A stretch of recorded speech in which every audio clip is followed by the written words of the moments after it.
What's going on, YouTube? Let's wrap. So, are you wondering how to fuel your truck as at least a purchase with these high fuel prices? Even I, myself, had to change my driving style to survive these fuel prices. And I'm going to tell you what I do now to get through this hard, difficult time. So, let's wrap.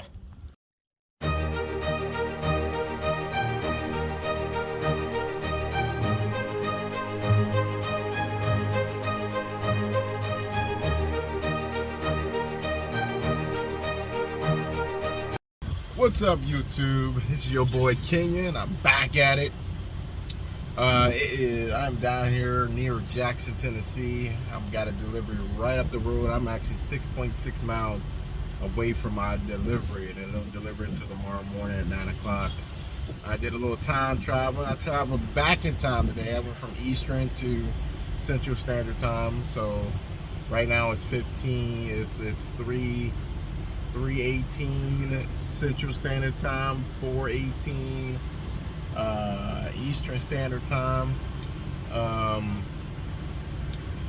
As I mentioned in the video showing the preview, we're going to talk about adapting to these fuel prices. Because these fuel prices are, I'm telling you, on my way down here, I seen $5 credit, $5.05 credit charge, and $4.99 cash charge. And that, whew, I got my heart pounding, but I'm gonna be all right. I'm gonna be all right. I told my wife I'm gonna be able to survive this. Cause I'm gonna get to that in just a second. Yeah, like I said, I'm down here in Jackson, Tennessee at a Love's. Parked here for the night. Me and Mara have arrived safely. It is March 5th, 2022. Mara is cooling off right now. I'm gonna show y'all. I don't know what y'all gonna be able to see, but hey, I got the hood up. She worked hard today. She gets to get a little fresh air under that hood, help her cool off a little faster. The reason why, because it's kind of hot down here, and if you keep the engine closed and wait for it to cool off, all that heat, instead of rising, it's being deflected down onto the ground, which then radiates back up. So even though I have the windows open, the heat radiating off the engine will radiate into the truck, and it'll be next to impossible to give you the cooler air that's actually blowing around into the cab. So for a time being, at least until somebody attempts to back into this spot next to me, I'm gonna leave it up so she can cool off, and hopefully by that time she'll have cooled off enough where I can close the hood and it's not that much heat radiating off the pavement. So I just got through doing my post trip. And I'm gonna suggest you guys get you a long nose pair of pliers. So I'm gonna show you what I pulled out of my tire. I pulled these. I know some companies suggest not to do this, but I like to get ahead of the problem. Look what I just pulled out of my tires. I pulled this. Look at that. Look at that. Look at how big that. I pulled that straight out of my tire. That was in my left outside drive tire. Actually, no, that was in the right one. That was in the right outside drive tire. And then I pulled this one out of the left side drive tire. And I'll keep an eye on both of those tires for the time being. Good thing I'm at Love's. So if need be, get tire replaced if need be. But hopefully, and I'm calling it before they worked itself into the actual tire. There was nothing good was gonna come from leaving those in there. I was gonna wind up with a flat tire somewhere. So I pulled them out. This is not the first time I've done it. I've done that plenty of times, and pretty sure I prevented myself from actually experiencing a flat tire while driving down the road. So I'll keep an eye on both of those tires, especially tomorrow morning when I get ready to leave. make sure they're still up, and then definitely do an air pressure check while I'm getting unloaded at catalogs. But I'm gonna go ahead and, so let me give you a brief of last week. Last week was a pretty good week. It was a pretty decent week for me. I actually turned out really good week, even with my high fuel costs. Even going to the terminal to get this, get Myra looked at, get her blood transfusion, and they had to do a brain, an MRI scan, as they say. Or it'd be like a CT scan with it. Yeah, it'd be like a CT scan. They scan the brain. So yeah, she had to get a CT scan, and I had a really good week. And then I got to the terminal. I said I was gonna shoot a video of the terminal when I got there, but y'all, it was cold outside. Going from temperatures in the 70s to down to where the high is only 35. Yeah, it absolutely feels like it's 10 degrees outside. So I didn't shoot a video on the terminal, but I will eventually when I get back up there. I go up there from time to time, so sometimes I do my 10-hour break up there if I'm close enough to the terminal before I have to go pick up my next load. So I'll definitely give you a video of the terminal when I get a chance. I was there to get like I said, the truck looked at. Oh my God, guys! I was hoping to sleep on my own truck that night. I turned the truck over to the doctor at 4 p.m. that evening. And like, hopefully by the time 9 o'clock rolls around, I'll have her back into my possession. I didn't get her. I wound up having to sleep in a modular home at the terminal, and I did not sleep good at all. I went to sleep at 8:30, woke back up at 12, went back to sleep, woke back up at 1:30, stayed up for about 30 minutes, went back to sleep till 3 o'clock, stayed up for about an hour and a half, I believe an hour and a half, something like that. I woke back up at 6:30 and 6 o'clock, and I just was up after that. But I was like, man, I did not sleep good. I slept on the couch because it was the only thing that felt comfortable in my body. I couldn't sleep on the bed. The bed was too firm up in there. And so I didn't get Myra back from the doctor until like, I think it was around somewhere between 3, 4, and 6 in the morning, because she was sitting outside waiting on me around 6. So I was like, cool, got the truck back in possession, and then I left and went home. So I was disappointed how long it took, but I'm not going to really complain too much. They did a very good job getting a blood transfusion, and I got some Lucas oil. Got a big jug of Lucas oil that I had them put in the truck. Man, they looked at me like I had 14 heads on my neck or something. Like, what? How you do this? No, I'm trying to save you money, because every jug replaces 2 gallons of oil that they don't have to pour into this truck. So, if you haven't figured out what I did there, that I can't help you. It makes it obvious today what I'm talking about. But guys, I got some Lucas oil is in the engine now, so she is purring right now. She loves that Lucas oil, and yeah, so Lucas oil is in the truck. I would highly recommend Lucas oil to anybody. It's actually, I put it in my personal car when I get an oil change. Every time I do an oil change now, I even put Lucas oil in my personal car. It's night and day. You can feel the difference. So even with that being said, I'm gonna give y'all my last week's breakdown for give me a second. Let me use a tool here. This is from March. Actually, it'd be from February 27th all the way up into the 4th of March. So my fuel bill was outrageous. Absolutely outrageous, guys. I spent a lot on fuel that week. I spent $1,505 on fuel that week. I think that is even the most I've ever spent on fuel in quite a few months. Like I was way over my average.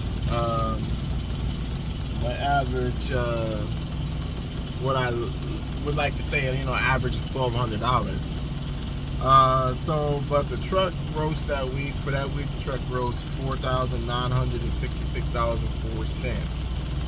Out of that $4,966.04, with my deductions adds up to about $796. That's the truck payment, if the bobtail insurance, permit, tax, down payment, $50 payment. All comes up to $796. After you take that out, it drops that down to $2,357.74. And then after I paid my wife, she does an amazing job at bookkeeping. And I believe if somebody's doing a job for you, they really deserve, they should get paid.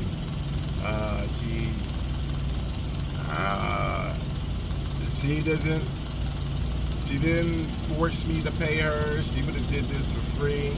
But I told her that at the level she's doing it at, how professional it looks, she deserves to get paid. So I voluntarily paid her. I paid her $350. After you take her $350, I brought home $2,307.74. Now after you take taxes out, which was $360, it dropped down to $2,700 and I want to say $46. So that was my week breakdown. I did have a pretty decent week this week. So not bad at all. As you can see, I just got on the truck today. I've been at home with her the past weekend. I had an amazing time with my wife. Got to spend some real good quality time this past weekend, and you know what's great? I get to even spend more time with her this weekend. As you can see, but I just got on the truck, got all my stuff. I gotta put it together, clean it, put stuff where it goes. So it's a little bit of mess back there. Just ignore the mess. Just like this up here. Got 2 more weeks until spring, and then I gotta tame this wildness. This is all gonna go when spring hits, officially anyway. But as I was saying in the preview, these gas prices out here is outrageous. When I say gas, my bad, truckers. Fuel prices out here is getting outrageous. Side note, I gotta stop and get the side note, do what I remember. Hey guys, we got it up to 10 subscribers. 10, we are up to 10. Woo! Thank you all for subscribing to my channel.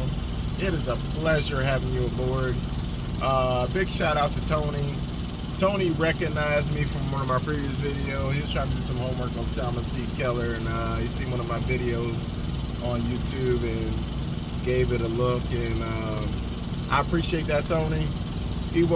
I'm sitting up there on the tablet looking for my next load to go pick up, and he looks at me, he has that look on his face like, oh, I know him. And I'm looking at him like, no, I don't know him. And he's looking at me like, I think I know him and recognize him. And I'm like, I don't know him. That's what I was thinking when he walked up to me. And I was like, so I went back to my tab, and he comes over and says, "You're the video guy." I'm like, "Oh, video guy? You must see him on my videos." He's like, "Yeah, I see one of your videos." Talked to him for a little bit, introduced who I was, my personal name and everything. Really cool guy to talk to. I had fun, a lot of fun talking to him. He's not a guy I would like to talk to more of. So I'm gonna give him a holler this week. He gave me his number. I gave him my number. Anyway, it was a pleasure meeting you, Tony. I look forward to talking to you. And if you got any more questions about lease to purchase, or you got more questions about Thomas E. Keller, I can tell you what I know. Or you had any questions about, he just mentioned he got a CDO. So if you have any questions about how to run your e-logs, how to run recaps, I can definitely explain that more to you. But if you have any more questions, email me, text me, you know how to do it. But so shout out to Tony. He subscribed to me that day. So big booty woo to all you subscribers out there. Thank you for joining. If I get up to 50, we'll go live. Let's get up to 20 now. My goal is to get up to 20. That'd be so exciting to get up to 20 subscribers. So if you like this content, you like my vibe, you like my positivity, go ahead and like this video, smash the like button, subscribe, share this video, and I'm gonna get back to what I was going to talk about earlier. But these fuel prices are getting outrageous. Like I said, I seen $5 a gallon coming down to Jackson, Tennessee, and usually the prices get lower the farther south you go, but it's actually getting higher the farther south I go, and I'm like, holy crap. So I have to change my driving style a little bit for these fuel prices. My truck is governed at 65 miles per hour. Now, I have to experience, especially driving home Friday. I was 3 hours away from home. I only put 10.8 gallons in, and I usually, I'm trying to get home the fastest way I can, so I hit 65 all the way through, just trying to get home as quick as I can. But that day, nope, I was getting, I experienced the Prime and Steven Transport experience. I was only doing the max speed that truck went was 62 miles per hour. And I actually got home with 2 gallons to spare of that 10.8 gallons I put in for fuel. So that was actually pretty good. If I was doing 65 all the way through, I would have burned through that 10.8 gallons and then some just going home. But I was actually able to use that efficiently. And now, even coming down here to Jackson, Tennessee, I had to do 62 miles per hour. And granted, I'm light, but I figured my miles per gallon was going to be 8.5 miles per gallon. When I went home, I was getting more like 10 miles per gallon going home. But that was all because Ohio is flat. It's relatively flat, so you get some really good fuel mileage going through Ohio. But I knew I was coming down to Tennessee. I figured it was going to be like low as 8.5 with all the hills and mountains that I have to go through. So I filled up based off of that. Like I said, I only got 15,000 in the back. I pretty much put in 68 gallons of that 68 gallons right now. As of right now, where I'm at right now, I've only used 59 gallons. By the time I get this load delivered tomorrow, I will be at 60 gallons. So I'll be 8 gallons to the good, versus if I was doing 65, it would have probably taken up 65, 67 gallons to get this load delivered.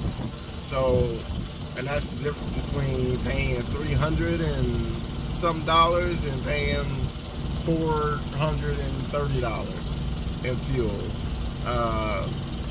I had to slow my truck down to maximize, to hopefully stay within the range of averaging $1,200 in fuel a week.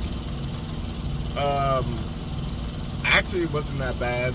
I didn't even notice really too much of a difference, but it wasn't as bad as I thought it was going to be. Now, if they go up to like $6 a gallon, I'm gonna probably have to bump it down to 55 everywhere.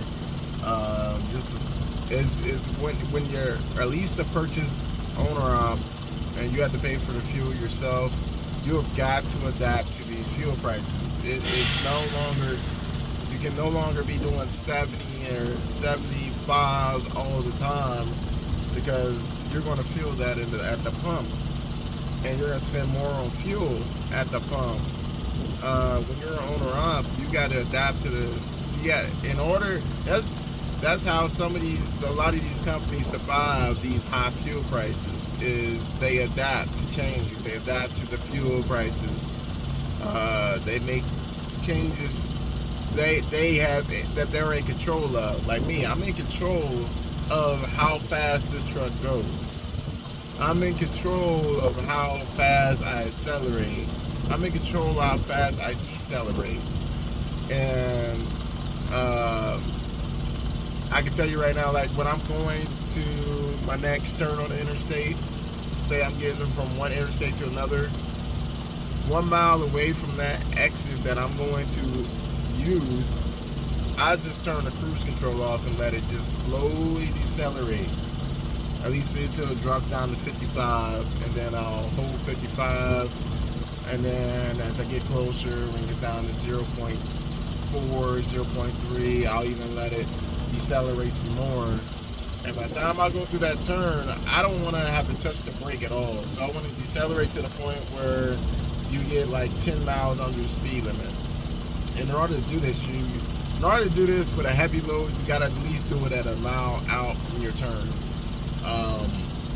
The lighter load, you can do it at 0.8. The really light load, you can do it at a half a mile. That's like at 7,000 pounds. You can probably do it at a half a mile and just close to the 10 miles below what the speed limit is for the ramp. If it's 40, so you decelerate to 35, and yeah, I just cruise through that turn. I don't accelerate till I get through the worst of the turn to get onto the other interstate. Then I'll start accelerating slowly. But you got to adapt to change. With these fuel prices, the only bright side is the DEF price has gone down.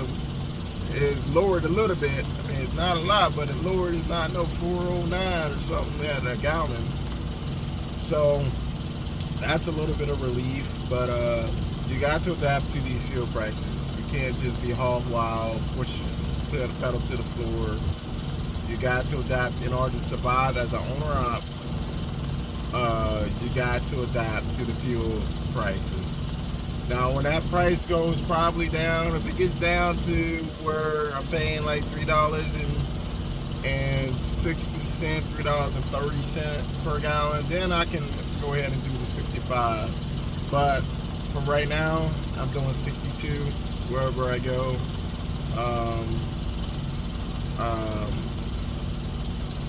And I'm doing that to save money on fuel. I think after this, my next pickup, I got 69 miles to drive to my next pickup. So, you got to adapt to these fuel prices. Don't just think you can go out here and floor it everywhere you go. It don't matter what the fuel price is. Even if you're with a carrier, you get a discount. Like I'm with Thomas Keller. I'm just telling them I get their fuel discount. That still adds up at the end of the week. So that is my suggestion. That's what I'm doing right now to survive these high fuel prices in order to keep making money as at least a purchase driver. Because if I do $1,505 every week, that's going to bite me one of these weeks. If I don't get that under the control, it's going to really come back to bite me, where I finally had to make a video with you guys saying, man, I was in the hole and it was all because of my fuel. I haven't been in a hole at all with this company, and I've always turned out a good check. And I tell you one thing I like about this company so far is, as at least the purchase owner, I get paid enough where I can still take out my taxes. I couldn't say that about KLM lease purchase. I couldn't say that. I had to pay my bills. My bills came before taxes at that point, but now I can pay my fuel, I can pay my taxes, and still come out ahead. And that is amazing to say. So, guys, I'm gonna bring this video to a wrap. Thank you for tuning in. If you like this content, make sure you hit the like button. If you got any questions concerning lease to purchase, owner op, or questions about Thomas Keller, you can always shoot me an email or comment down below. I'll put my email in the description. I will either respond back to your comment or respond to your email. But no question is a stupid question.